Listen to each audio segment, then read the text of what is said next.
Hello, everybody. Hi, guys.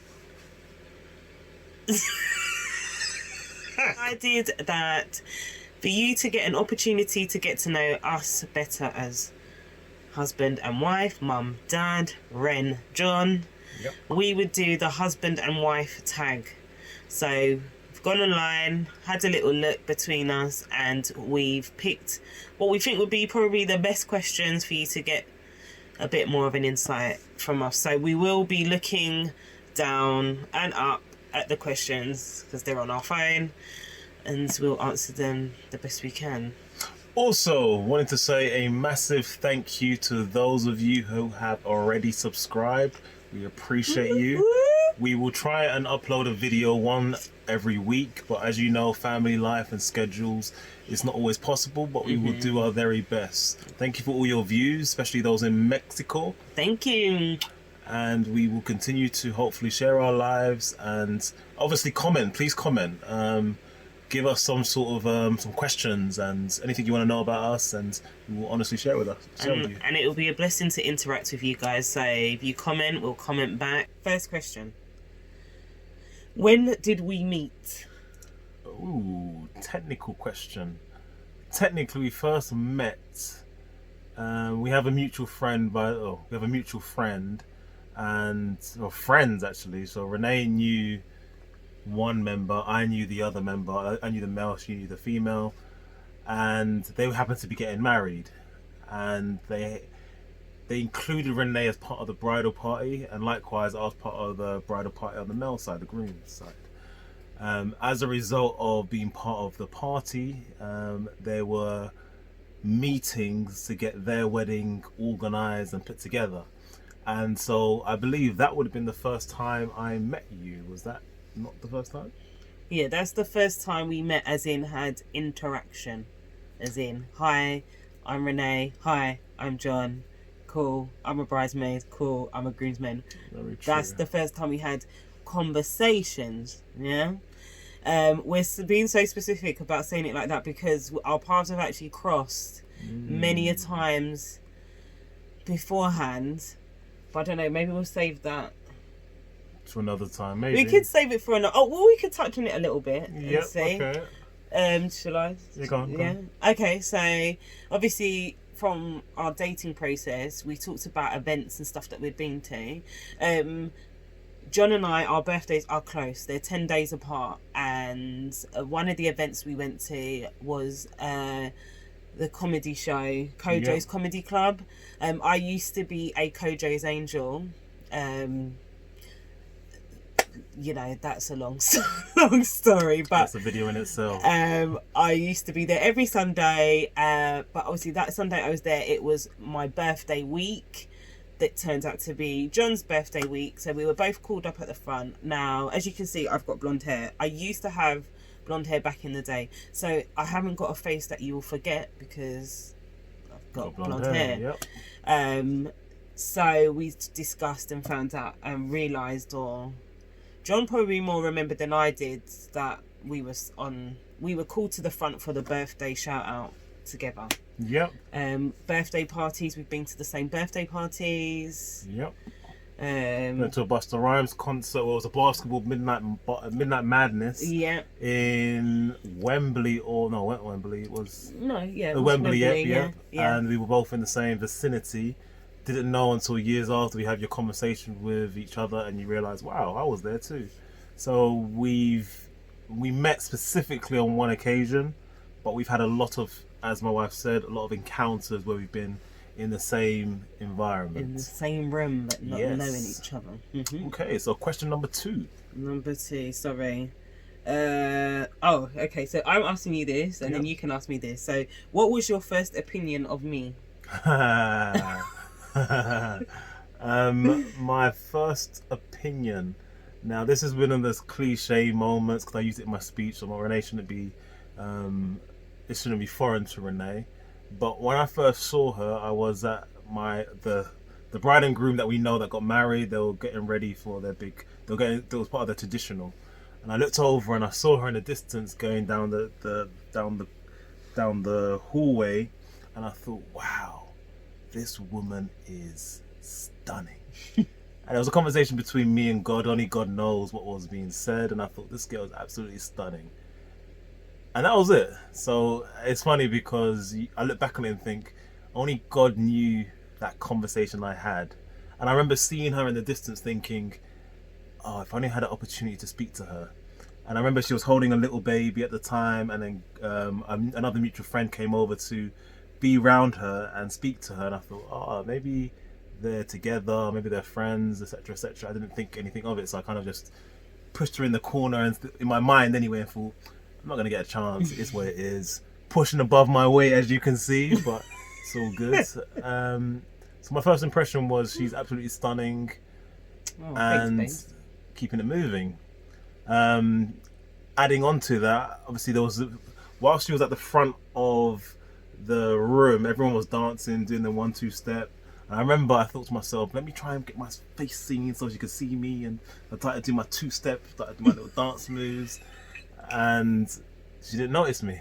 So my moves were clearly not good enough. And that was my first opinion of Renee. I don't think your moves weren't good enough, babes. That day I was heavily on best friend duties, so I was not focusing on no dudes. But that links into my first opinion of John. Now, this is in the best way possible. I didn't have an opinion because I had previously had bad experiences with relationships. So I went into this being a little bit anti-men. Even though my friend was like, we're going to pray, a husband will come out of this, you know, this will be good. I was a willing participant in saying, yeah. But deep down, I knew that I just didn't have an interest because I didn't want to be putting myself out there. So the first time I got close proximity to John where I actually noticed him was when he got in the car when we were all picked up from the station to get together for a bridal party meeting. And I looked at him and I thought, actually, you know, like, he's a decent little dresser. He had a little JLS look, you know. So, but again, my thoughts were quite reserved. So my first proper thoughts and my opinions on him were formed on the night that we actually exchanged numbers, and I admired his gentleman mannerisms and his persistence in not even, you know, like you say persistence and some people think, oh, creep squad. No, like his persistence, but in such a gentleman way, which was different for me. So I just admired how he carried himself. He was very confident and he stood tall. So he's got this thing about King John. He is like, he walks like a king. So that is what I hold. I still feel that about him now. So. Oh, okay, you gotta come off now. Next question. When did you know I was the one? How did I know you were the one? Interesting question. And in another video, I think I will actually, I'm out of breath. That's okay. That's the age. Okay, so in another video I explained that because in the video it's literally just before I arranged to meet with Renee's mum, and I'm recording a video right in this very room actually, and I literally say what I'm about to do, how I'm feeling, my thought process. I discuss how I know that she's the one. To your question, how did I know? I'd prayed about it. Bible says he who finds a wife finds favor from the Lord. Mm-hmm. And one very important factor of that statement is she's already a wife before she's your wife. So she will have wifey qualities, and the fortunate thing I was able to see with her was that she was with her daughter. So I'm a stepdad. I came into Serena's life when she was 2 and a bit. No, 1 and a bit. 1 and a bit. Sorry, yeah. She just turned 2. No, she's. Yeah, she just turned 2. Yeah, actually, yeah. Sorry, yeah, she just turned 2. Yeah, sorry. She just turned 2, and so I was fortunate to see her as a mother.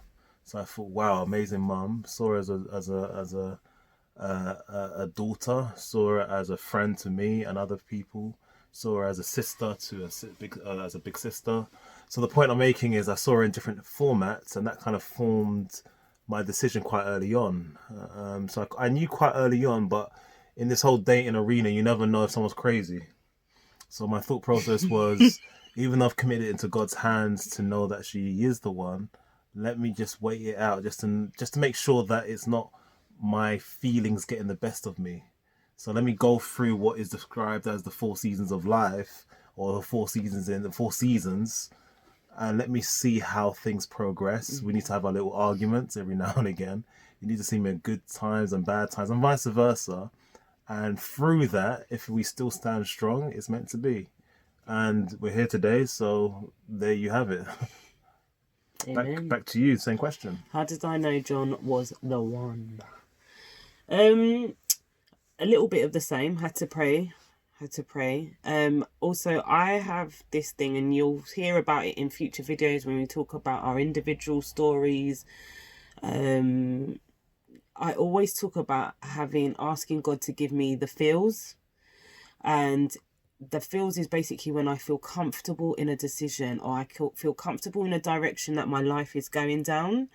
And John is a completely different guy that historically I had interacted with.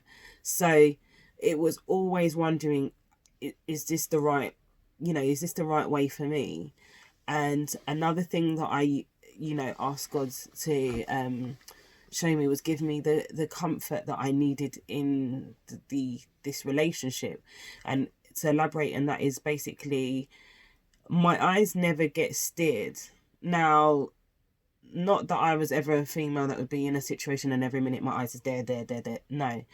But I can always be with John, and that was from the day I knew that he was the one, and never look elsewhere and think, like, he looks nice, let me talk to that person. Or if I'm out with my friends and a gentleman was talking to me, I feel no way to quickly shut that right down. Like, I'd be so comfortable and confident, and that was the feels that God gave me to know, yeah, this is the one.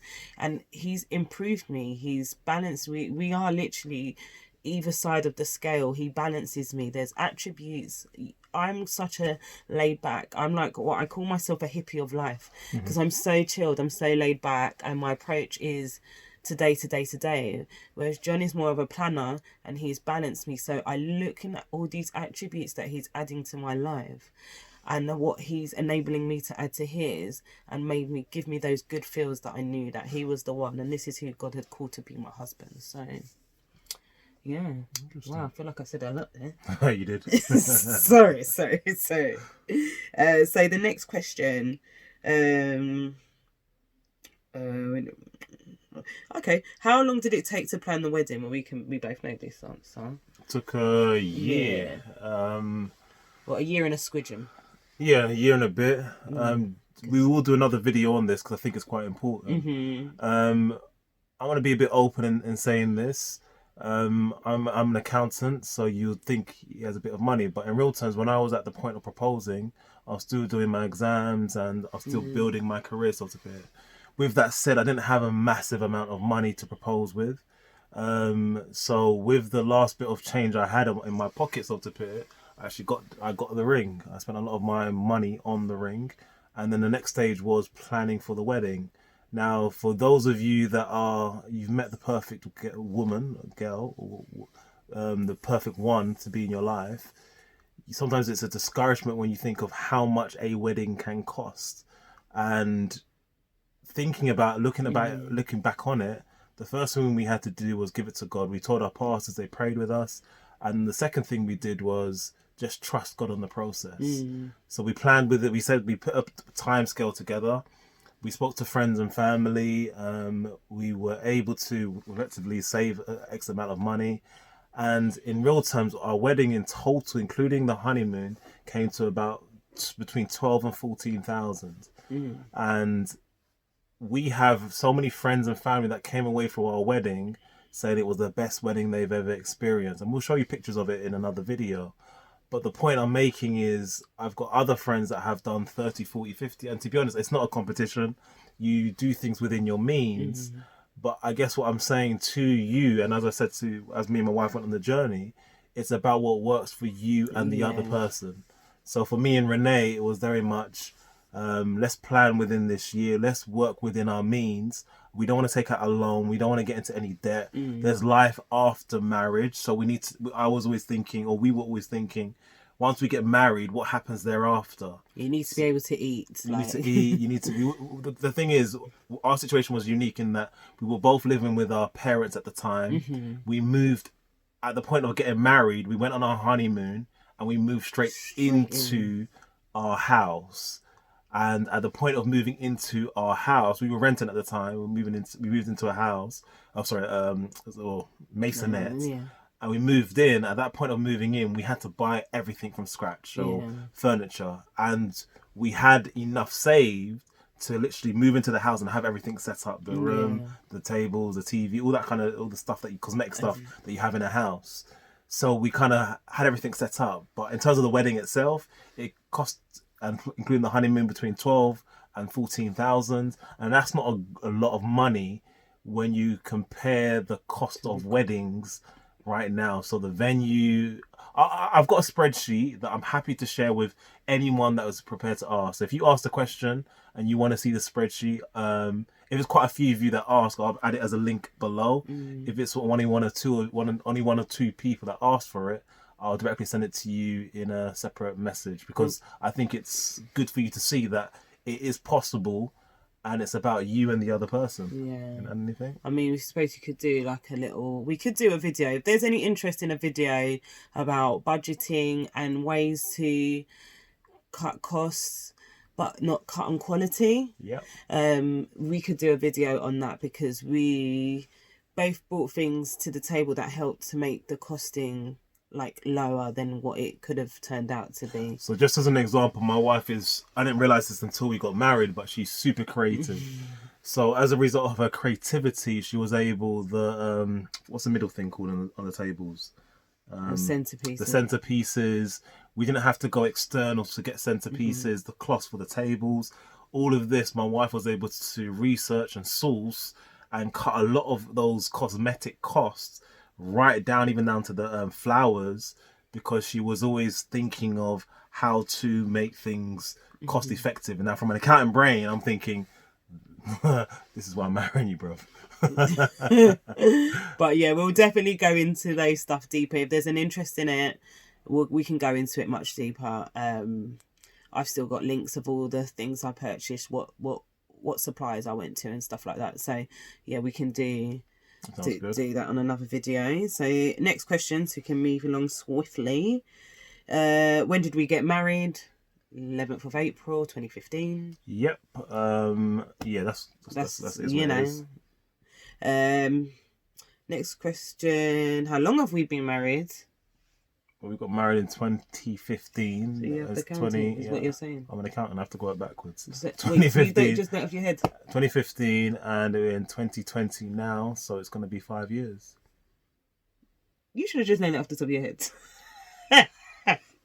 Yeah, so April, we'll be married for 5 years. Off the cuff, actually, I got a question that's not on here. Okay. And we might have to do a part 2 because there is quite a few questions, but off the cuff, I've got a freestyle question.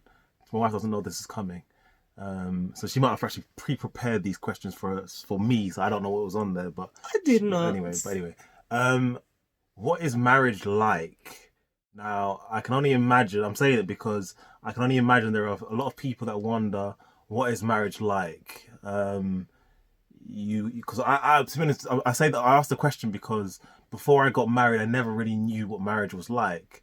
And I got a good piece of advice from a male friend, and he said that if you think that when you cross that line, suddenly everything changes, think again. He says the person you marry before, or when you cross that line and you're now married, they are still that same person, same personality, good traits, bad traits. Don't get me wrong, the seasons of life pull new things out of you and you have to grow together. But the initial crossing of the line, so when let's say today is before the wedding, you now get married the day after, it's not a sudden, everything changes. So I guess, what is marriage like to you? She looks like she's in deep thought, boy. I know, because it sounded like a lot. That sounded like one video in itself. So I'm just trying to think how I can compress it down swiftly. Okay, well, actually, with that said, we may need to do another video on that then. Do you think so? Yeah. Cause, Okay. Let's do. All right, we'll do a marriage topic. Okay. Like a marriage talks video. Okay, that sounds good. Yeah. So is that question to be continued? Yeah, to be continued. Okay. We'll come back to that one. Let's go to one more question here. Okay, because want them to get more of a feel of us. That one is a Bigger insight one. Do you know what I mean? Alright, so, but I mean, there's a few we can skip on here. So just say a random one on there. What's my worst habit?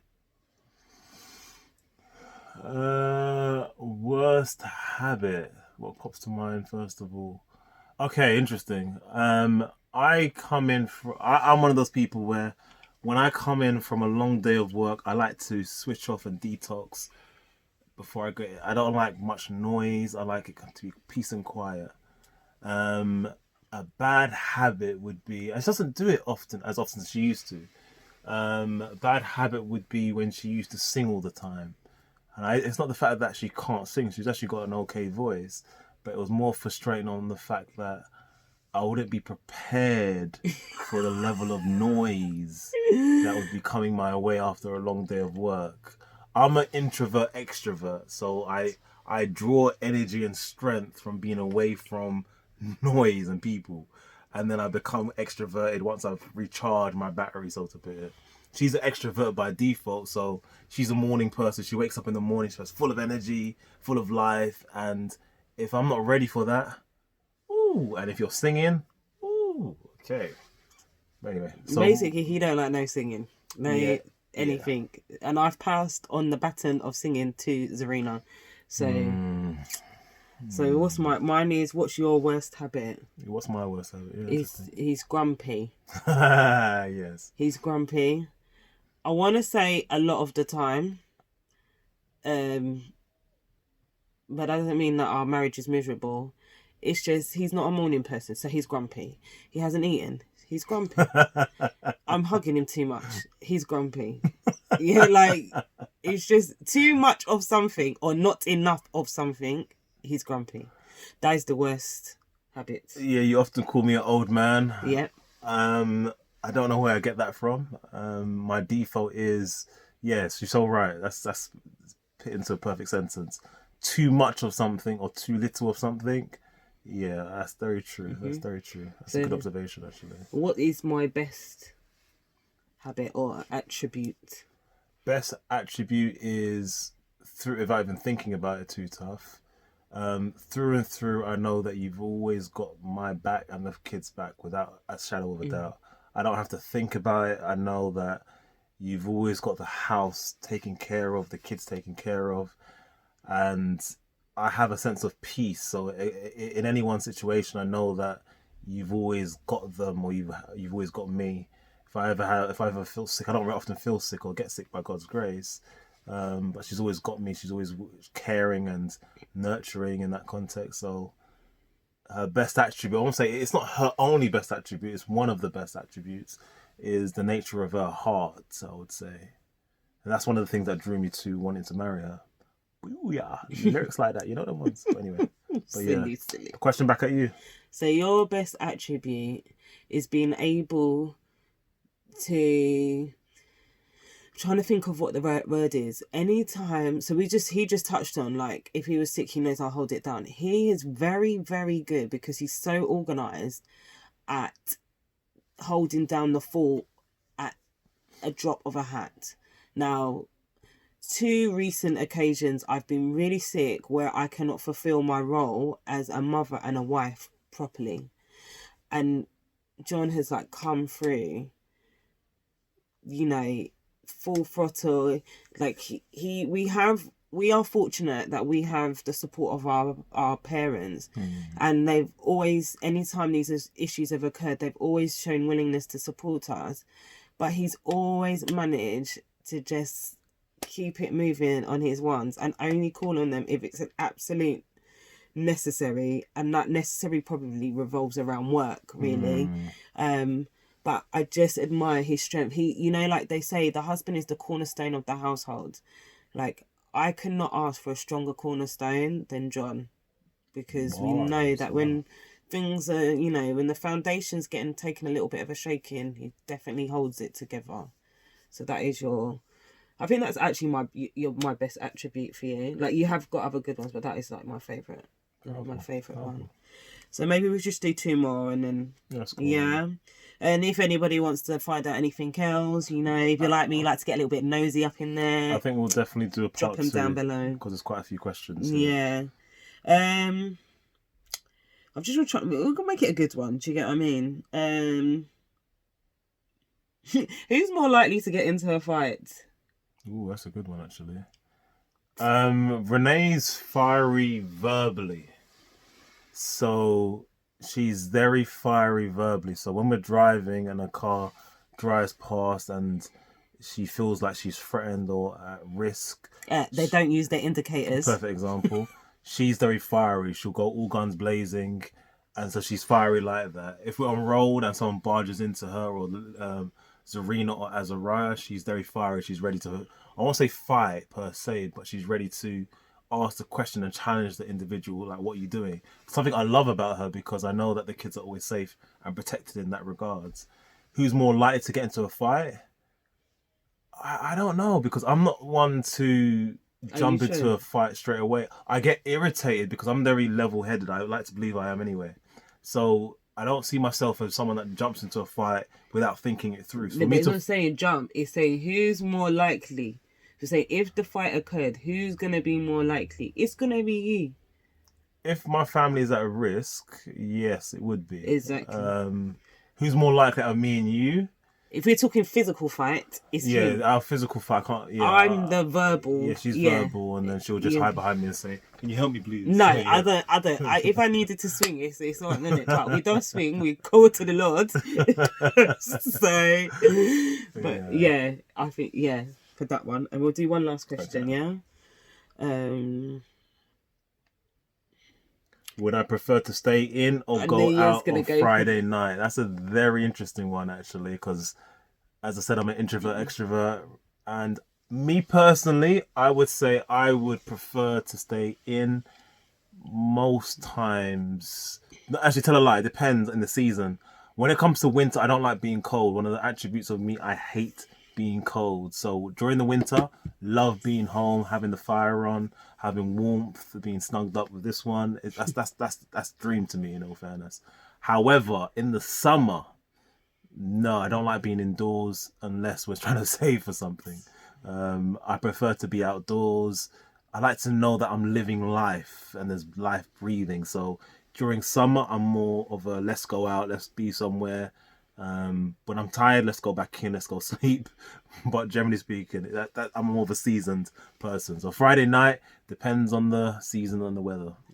What would you say? Well, I'm a little bit well, no, am I similar? I love going out with my girls. Don't get me wrong. Like, that is one thing I've appreciate, is that I can still maintain some of who I was before I got married, in the sense of, obviously when you get married, things have to change a little bit. Yeah, you have to compromise some of the old ways. But John still allows me to still be the, Rens. That is who my friends, that's how they know me as. But in a nutshell, once the bra's popped off, I ain't going anywhere. Staying in. Bra's off, everything's off. There's no going anywhere. I'm staying indoors. But I don't know. I like a little bit of everything in it. I like to dance. I like to dance. Music. See, he don't like the singing. I like to be where the music's at. So I do like the idea of dressing up, but just not on a weekly. It's not every Friday night we need to be turn up. Sometimes sit indoors with your hubby and watch films. We are filmies. That's our thing, innit? Film's a big thing for us. I prefer a chilled one. I love my sleep. I'm often called a lion. I love to sleep. So just to explain, a lion is, if you look at study lions, they sleep for the majority of the day, and then they have a little burst of energy, and that's when they get their food. This is this one. There's little bursts of energy, and when she has that little burst of energy, She is superwoman. She does everything and anything. She'll clean the whole house from top to bottom. She will take care of 10 kids at one time. We haven't got 10 kids, but the point is she does a lot more than she's capable of doing when she has energy. When she has no energy, she's nowhere to be seen. No, except for under the duvet. Yeah. Well, thank you guys for watching part 1 of this Q&A. It's quite a lengthy. Yeah, it's quite a long process to do. Part 2 might take a while to come out, depending on the feedback, I think. Yeah. If we get a lot of subscribers, a lot more views, a lot of comments, a lot of questions from you guys, we'll do the Q&A much sooner. Yeah. If not, then we'll probably throw in a few other videos in between, and then a Q&A part 2 will be back with you very shortly then. Yeah. But please subscribe, and thank you for watching. Yeah. Unless there's anything else. Don't forget to hit the bell so that you get notifications every time we post a video. We're trying to aim up to do 1 a week. That's the aim, yeah. But while we get into the rhythm, just bear with us. But yeah, hit that bell. Share the video. You know, like John said, subscribe, share, comment. We love any interaction with you guys. We really appreciate you taking the time to get to know us, and we'd like to get you to know you, and the comment box and subscribing is the best way. So very true. Yeah, well, from us, it's goodbye and much love. Peace.